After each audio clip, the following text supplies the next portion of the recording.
This week on the Old School RuneScape Update, Halloween comes to Old School with pumpkin pixel art, jack-o'-lanterns, and a POH scarecrow. We also discuss Hueycoatl and Amoxliatl combat achievements and the Halloween olden days.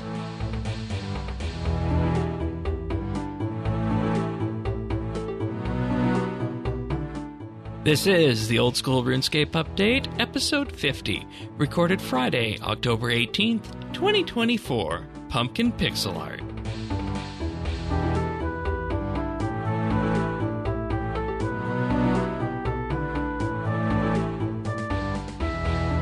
Hello everybody and welcome to another episode of the Old School RuneScape Update. Sirion and myself are here this week. Of course, you know, we go back in time all the time, and Halloween weeks are definitely something, I think, and it's just such an interesting time and pleasure to actually just be able to jump in and play one of these Halloween events again, as if it was, 2005 or 2007. Oh yeah, I had a blast doing the Halloween event. You did? Okay, yeah. We'll talk about that. I don't necessarily know if I'd call it a blast, but we'll get to all that in good time, of course. We also have some patch notes as well this week, and the Hueycoatl and Amoxliatl combat achievements, amongst other things. But if you do want to follow along, full show notes can be found over at update.show/OS. We also have the Friends Chatting game that you can find at BitsBytes, and a community Discord if you want to join that too at update.show/Discord. Alrighty, Halloween 2024. Now, correct me if I'm wrong, but there wasn't a Halloween event last year. Or am I misremembering that they reran one or something? I think they did, right? That might have been so. Yeah, I remember that was like because they were working on Valamore Batch 1 and Leagues of was course. Right so the corner. Yeah, so that might have been. I'm not 100% sure. Yeah, that's the one they reran the base trick or treating thing. Trick or Treat Reloaded. Yeah, exactly. Yeah, but we do have something new this year. And this one takes place at the South Falador Cabbage Patch, amongst all things. And what you have to do is you're effectively making pixel art of a cat. Yeah. And we know if it's Bob. It's not, is it? I don't think it is, but yeah, I mean, all cats look the same to me. Yeah, that's right. That's what a non-cat person says. We're non-cat people here. But, yeah, but no. The idea behind this, of course, is that it's a pumpkin color-based pixel art of a cat, and you just have to put the correct colors back in place to make it match the little card that you're given here for this. And, my biggest annoyance out of this event was that I couldn't necessarily have the information card of the correct colors up side by side while I was moving around the field. And I mean, I could, but, there was a substantial part of the screen that was blocked, but aside from that, I'll subscribe and say that to this event and say, yeah, it was just a fun little 10-15 minute Halloween event. Yeah, it's the map being overlay was a little bit annoying, but I made it work. I had it open all the time, and Yeah. But now I got my camera in such a way that I could click the things I needed to. Right, and I guess that's all part of what we do here for that. Anything else on the actual placing of pumpkins and placing of pumpkin seeds, or can we talk about the rewards? Because I think that's what we're interested in here for this. I don't know. I think to me. I know it's not as big as some of the past events, and I think, some people were a little bit disappointed it's so restricted to a small area, but, it's a high traffic area, which I think is nice as well, so people will actually sort of feel it when doing their runs. I know I do. But that also comes down to budget, I think. And it comes down to budget, which I think is fine. I think what they did with the amount of budget they have and the amount of capacity they have, especially with the big updates. Because because this is a really good payoff. yeah, because you look at this and you realize that you're dealing with a an event that's going to be here for 2-3 weeks tops, right? And we say all the time that old school is able to effectively get more bang for buck with the dev team, because it doesn't have as long of a production pipeline as RS3 does, for example. But at the same time, you still have to consider those budgetary things in terms of how much exactly do you want to put into a temporary event like this. So yeah. And I would say that this is probably the scale we can expect going forward for these, as long as there's going to be, large tentpole pieces of content on the way, like Farlamore Part 3 and Leagues and all the quests and whatnot that are associated with that too. Because I think players have probably been clear in their voting that they like the big epic tracks that OS is on. So you kind of have to budget the holiday events in where you can with that. So yeah, I agree. Okay, let me guess. You're in for the Halloween scarecrow for your house. I mean, I like the idea of being able to just place things in my house. Yes, I don't know if I will place the scarecrow. I'm not huge on like seasonal decorations, but I think it's a really fun idea and I think they did it before with like a Wintertodt tree. It's an amazing piece of tech that you can just place it anywhere and it works. So yeah, I like it. Yeah, and I think the funnest thing that I see with this is that the screenshot they put up, it has the caption, "Welcome your guests with a surprised Pikachu face." That's really good. Because you can of course choose the face that goes on the scarecrow and whatnot with that. So I thought you were going to be especially when they release the new house styles. I'll definitely take a look at what makes sense and do a little bit of decoration. Yeah. So the question is, how often are you in your POH? Are you in there daily? Oh, easily. So then it makes sense for you to decorate for the season. I suppose you could say that. Yeah. I'm not a big Halloween person. It's not a thing we celebrate here much in Europe. Right. It's slowly coming over because, the all Americans have this. I'm not American. You're American. North American. Same thing. That I don't think anybody has ever referred to me as that. And, there's many, Canadians north of the border who would not take that as a compliment, but I do. But like y'all have a little. Oh, there you go with the y'alls.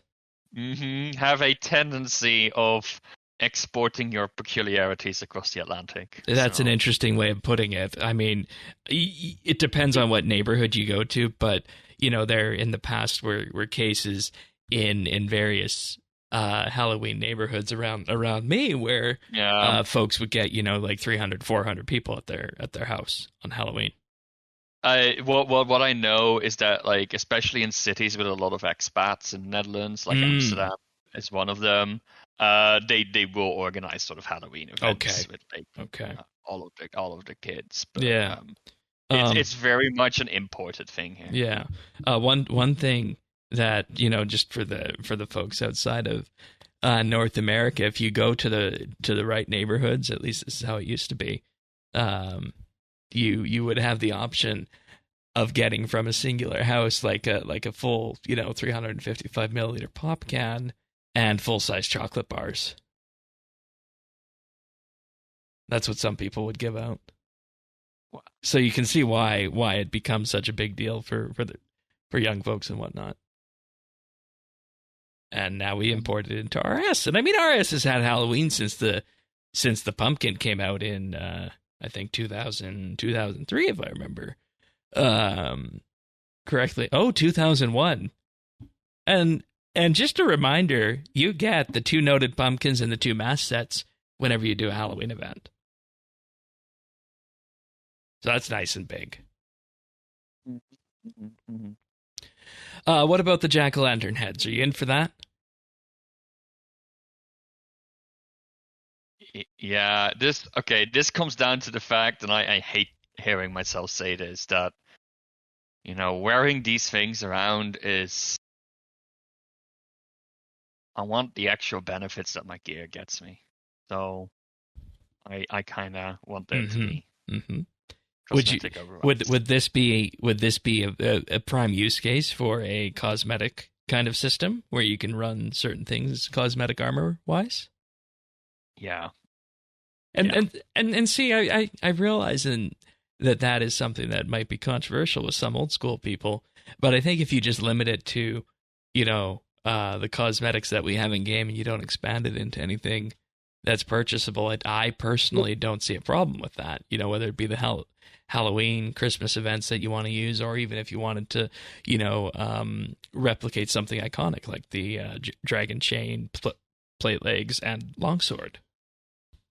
Yeah, one thing that I've seen in other games before in ye old days when MMOs is that basically you had like sort of a secondary inventory set, right? Inventory slot that actually, Oh, it was like a cosmetic slot? It was like a cosmetic slot only, and that would override the appearance of your normal thing. That's interesting you mentioned that, because when you put it in that way, that's what Star Trek Online does if you want to customize exactly. how your ship looks without, actually making paint changes to it. Exactly. So like it's basically just extra inventory slots. I think something like that could be fun. Like and that way you can make very clear differences in what's cosmetic and what's not cosmetic. Like the jack-o'-lantern, you would not be able to equip that in your normal helmet slot, but only in the cosmetic helmet slot, right? And that way you have really, really good control over what goes in there, and it's actually in-game items still, so it would be relatively straightforward to just take all of the festive outfits and move them over. If they did that, I'd start wearing my Santa hat on November 1, right? Yes, I know. That's the downside. I'll just have to accept then. Yeah, but I like to wait until after Remembrance Day, till the 12th. So. But I don't know if I see that happening. I don't think so. There is something to be said. You see people walking around in actual gear, and I see the arguments for that. But it's unfortunate that Fashionscape items like this get somewhat limited use for that, and maybe the run energy changes, or which make graceful less of a must-have, will make a change here, but I don't think they will, because there will still be a use for them, and we know that RuneScape players, whether it's RuneScape 3 or RuneScape 2007, they like to min-max. So yep, that's the name of the game. So enjoy the pumpkin jack-o'-lantern heads while you can. So I'm actually quite impressed with the number of faces that they brought out for this. So. Yeah, there's some really fun ones in there. I love in the lineup the second one with just like the 3 dots on the face. It looks so. I mean, that's such a simple thing to carve too. Yeah. Do you do pumpkin carving for Halloween? Used to. Haven't for quite some time, but it is definitely something that you do if you, in some form or another. It's like the icon that says, "Hey, come to the store. You can get free stuff on October 31st." Right. And then with the inside, you make like pumpkin soup, right? I have never done that. It goes to the garbage for me. Oh my goodness, food waste. No, I was put off by the texture of just feeling the insides. I never thought to make anything from it.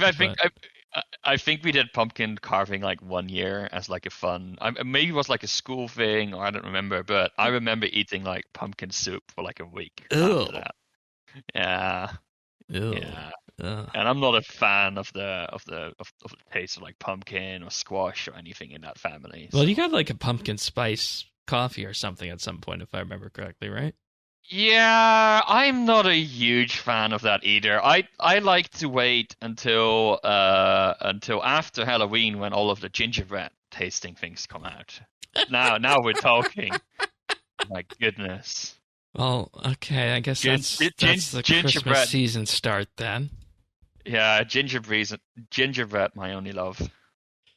Well, as things go on the show, as we move through the podcast, as we get to other subjects, as we start meandering, that means it's time to move on for that. So, combat achievements for Varlamar Part 2. I was getting ready to say Hueycoatl there, so I said Huey, and Amoxliatl here.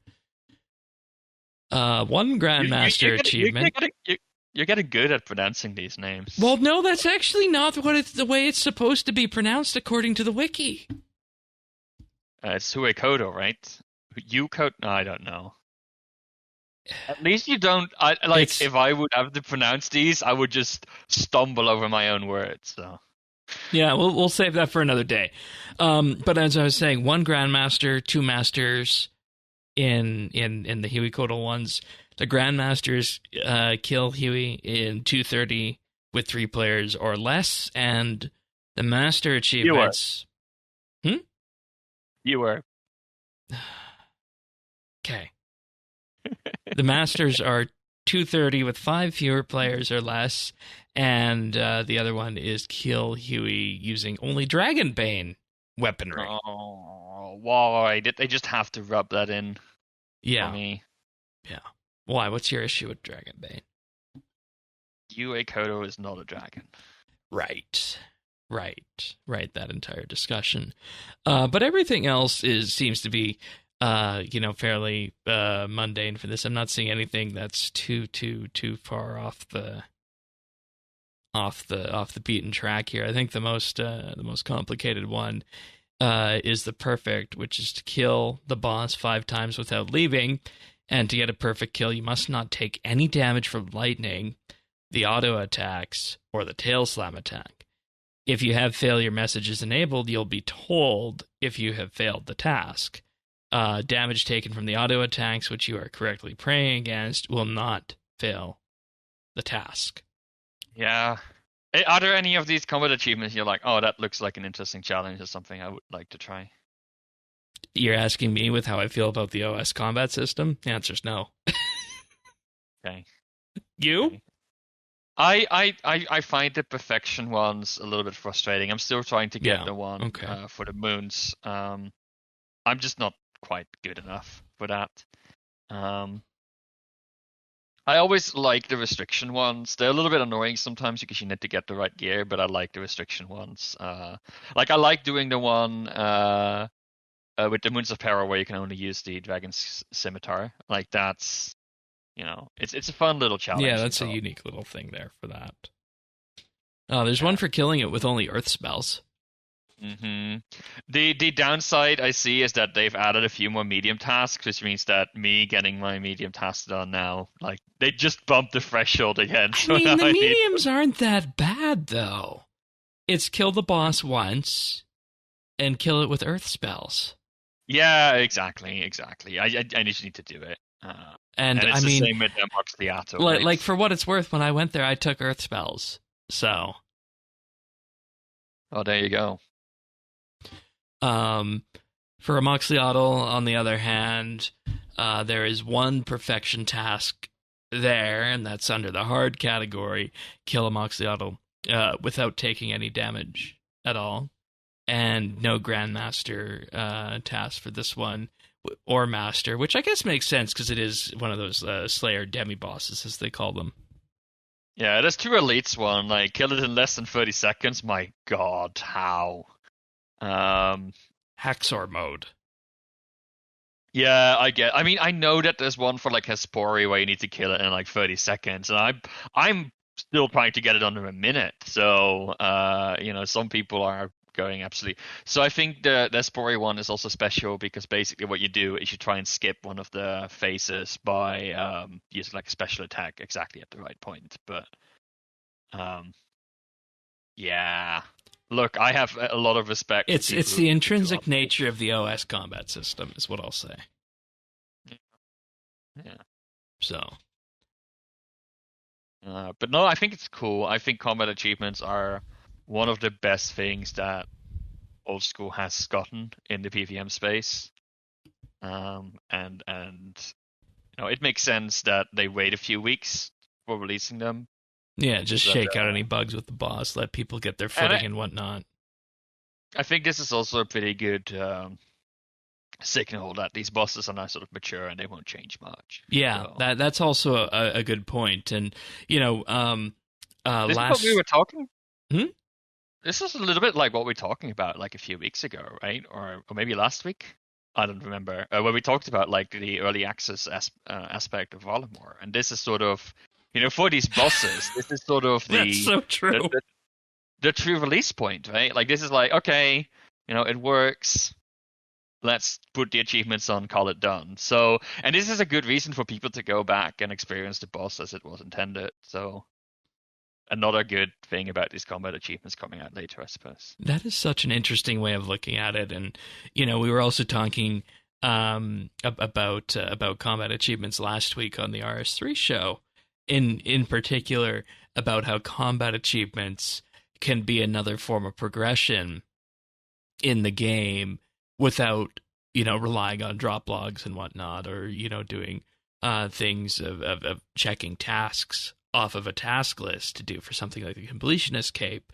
And the thing that one thing that our panel there came away with, and we're seeing it, I think, with this release in particular, is that, there's something for everybody in this, whether, you start off on easy achievements, which there aren't any of those here, but, medium, hard, elite, master, then grandmaster.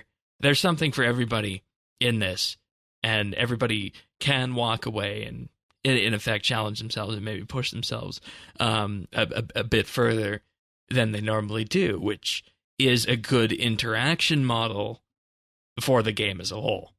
I see that, despite, personally having my issues with the combat user interface stuff.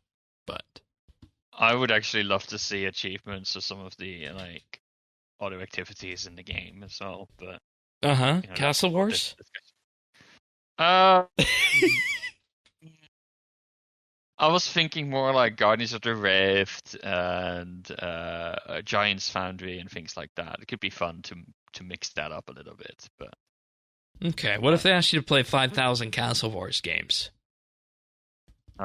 You're just gaslighting me right now. Bonus points if the listeners know exactly what that is. But isn't that the case, though, that there's a line of what is acceptable and what isn't, right? And I think so, yeah. But I feel then what you do with those systems. Sure. But none of these are particularly grindy. 25 times of Hueycoatl. Like any normal player who does that boss casually, I suppose, will reach that at some point. Yeah, there's nothing wrong with the stamina, or sorry, not the stamina, the kill count combat achievements. That's just something you get over time. So I think this is a good release. Yeah. We do also have some further changes to the Wintertodt after last week's big changes to the warmth system here. When you start looking at all of this, I feel like we've come to a good point in terms of balancing here. I spent the vast majority of last weekend there knocking out the rest of my fire making requirement, which I'll talk more about after. But when it comes to looking at the feedback changes, one is specifically aimed for solo Wintertodt, is that restoring a pyromancer is less lucrative after the update, since you only have to use one potion now. So to compensate, they've increased the points per pyromancer healed from 30 up to 75. I think that's interesting to still foster solo gameplay for this. Good. There has also been reports of there being a hard time telling the difference between cold hit splats and those of people who are woodcutting around you. So with this, some settings have been made so that other people's cold hit splats now appear a bit darker than yours.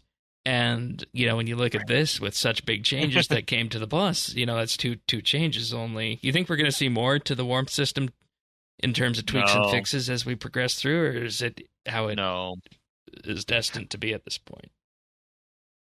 Yeah, I think so. Like the hit splats, that's really something that is only a problem during masses, so it makes sense that only comes up now. The pyroments are being healed higher. I guess that was just like an oversight in the beta, but this was really well tested, so I think we are sort of approaching the stable point here. Yeah, and I mean, when it comes down to it, at the end of the day, the biggest thing was definitely the warmth system, and it has just streamlined the game so much for that. So overall, I was very pleased with that, and that kind of goes into what we've been up to. I now have all the requirements for Quest Cape, skill requirements for Quest Cape. That is lovely. That must feel really good. Yeah, it does. It does. The last one was 75 firemaking, interestingly enough. It's a pretty steep one, to be honest. I think it might be one of the steepest requirements across all of the quest requirements. But the interesting thing about it is that it was only really 2 afternoons worth. And it wasn't like I'm not talking like 12 to 5. I'm talking from like 3 to 5 only. So it wasn't too bad. From like 66 or 67, wherever I was. It is actually the highest quest requirement. Yeah. Across all skills. Yeah. Followed by a thieving. No. Oh, it's shared with magic. You also need 75 magic. Yeah. But I feel like there's a reason to get 75 magic sooner because, that just helps you with combat so much, right? Exactly. So. Yeah. Oh, Quest Point Cape trimmed. Now that's some nice and yeah. We're not going there quite yet.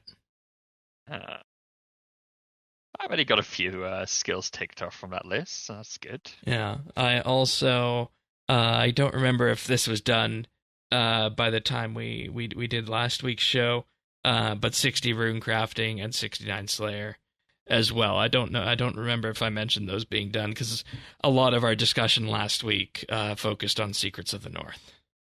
So that was that, and after that, I just taken a few days from the game and been back doing some sporadic herb runs on that, and I'll mention, of course, that the wiki has a calculator for determining, expected herb run profits per run. And interestingly enough, this week for me, Toadflax is back in number 2 spot for some reason. Yeah, they've been moving around, but I noticed, last time I checked, because I needed to buy, a new batch of seeds, all of the run profits were so close together for me, I decided to just stick what I've always been running. Right, because, we have these are mine, 260k for Quorum, and then 228k is where the clustering ends with Catentine, and in between you have Snap, Ranner, Wasaka, Avanto, and Toadflax. Yeah, so. It's all so close together, and it changes day by day. I decided not to worry. Yeah, just go with the herb that you have a good stock of, and I really only change my herb whenever I am buying seeds, and I typically buy 100, 200 seeds at a time. So same. Yeah, and I will also say when lining all this up, it was something I wanted to do last week. Well, oh, no, not last week. This is speaking into the future. Yeah, that's right, because we actually have a show recorded that's going to be coming out next week, and this isn't. Why would you break the podcast space-time continuing by telling people that? Because you're going away for 2.5 weeks. Yeah, that's true. But we recorded an episode on plugins, and at the tail end of that episode, I asked, gee, I wonder what kind of things I would notice if I went and I did a herb run in the official client in terms of plugins that Like were like missing. that's like a similar experience as I have on mobile. Then I should Yeah. say, right? Yeah. Like the biggest things were the lack of the skybox, the lack of the world map telling me what the fairy ring codes were for getting to and from a certain spot, and animation smoothing for the farm run. But everything else, was fine otherwise. So we're in a good spot for mobile and the official client at this point, I think. But Imagine how great it will be after all of the client upgrades. yeah, and when plugins come to the official client too, right? Oh my Maybe. goodness, it's Maybe gonna be a we get there. fantastic thing. So I'm very glad that the client changes are still planned to land ahead of leagues. yeah, that's good. We need that. Anything for you to report this week? I got 95 farming. Again, my farming XP is sort of automatic at this point. It's my main money making method. Slowly building up a cash stack to get some individual pieces of high end gear. Basically, that's the current plan. They're very, very expensive, of course. So, yeah. Well, once you compost, that money starts coming in. I know. I mean, I can. I think I could make quite a good amount of money. I think your best bet would probably be the moons. Exactly. So that's like on average, like I think like a mil per hour or something along those lines. I haven't checked what the latest one is. Moons are 2.7 mil per hour. Yeah, actually. I was looking at the price of the Blood Moon armor and whatnot, and that's gone up a lot. I've been doing this for a few hours. I've not got a single unique yet, so I've been a little bit unlucky. I need to go back and do it. But it's a pretty good way of earning money. If you would like to make money, you could do the Wilderness Agility course. I tried that. It worked for about a half hour, and then it didn't work. Right. Yeah. Oh, apparently making sunlight antler bolts is also really good money. What? Yeah. Almost 3 mil per hour. That just boggles the mind. Yeah. I mean, it's high risk because the GE price is not accurate. Yeah. So yeah. Take a look at, like, keep that in mind, but that's interesting. That's worth looking into. I honestly think some of the best money making methods aren't going to be on that money making guide, and are either going to come from just playing the market. Honestly. Yeah, that's fair. Yeah. So, but I know that pickpocketing with elves is up there as a really high level money maker, but so much clicking. I know, but that's why I've been slowly training my thieving up in parallel. Okay. All right. Who knows, right? Who knows? Yeah, who knows? But yeah, no. Overall, yeah, money making is sort of the biggest. But I mean, I also need to go back to combat training, especially range training. But which I mostly will probably be doing for Slayer and cannoning and all of that. But time, lately it's been hard to find the time, and in a few weeks we have leagues to worry about, and that's going to take. Yay! See, and that's the same problem I had last year with it. So. Oh no! There's too many fun things to do in this game that I like playing, and you should do leagues on your Iron character. No, I will do it the other way around. All right, fair enough. I will play my Iron in Mainscape and do leagues at the same time on my main. Like I said, I need to fill out my trophy cases in my gear. But you won't put up a pumpkin or a scarecrow. I will not. No, because those are seasonal. Right. It's like the time I put up the wind temper tree in my POH and it didn't come down for 3 or 4 years. So I'll just leave that. To be honest, I've been like in RS3 because I walk around in swim gear all year. I've been judged of not updating my my outfit to be season appropriate. Yeah, but hey, you're just practicing for cosplay. Sure, yes. My argument is that it's always summer somewhere. Oh, that's a good one, then. Anything else? Anything else for you before we go? I realize we got a bit of a shorter show this week because of the Halloween update, but I've aired my grievances and listed everything that I've been doing this week. Oh, so that's why we do the show. Yeah. So you can play. So you can complain. Yeah. Yeah. Exactly. All right. No, that's it. I have a plane to catch in a few hours. So. Yeah, that's right. And of course, with that, we'll be back next week for another episode on. Should I tell them what the subject matter is? Actually, you already told. Right, I already told did. them. It's plugins, folks. It's our plugins, the community plugins. We go through those, and we also talk about what the plugins do and what a plugin ecosystem means and how it's transformed the game. So it's a bit of an It's a bit of a. This is what we like of what we have, and this is what makes plugins for old school. So, but and then the one after that is going to be interesting. Because that's episode 52. Does that mean it will be our 1-year anniversary? I think so. But it's also Sirion the Jetlag edition. It will be Sirion. It will be Sirion the Jetlag edition. Well, we review and look back on 1 year of podcasting. No, we're not looking back on 1 year. That's the plan for the end of the.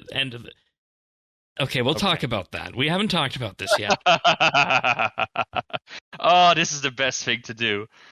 Spout out ideas about the podcast in front of Shane while on air. Because I like to bake the ideas before bringing them public like that. No, we don't do that here.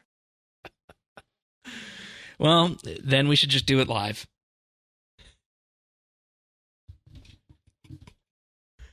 Each and every week. Anyways, if you do want that plugin episode or the episode that comes after it, the 52nd episode, subscribe, update.show/OS. Click on your favorite podcast listening service out there on all the big ones, Apple, Spotify, Pocket Cast, and of course YouTube as well, youtube.com/@OSRS update. Like and subscribe greatly helps the show out. But that brings us to the end of the prepared remarks this week. We'll see you guys next week for another episode of the Old School RuneScape Update. See you then, everyone. Take care. Bye.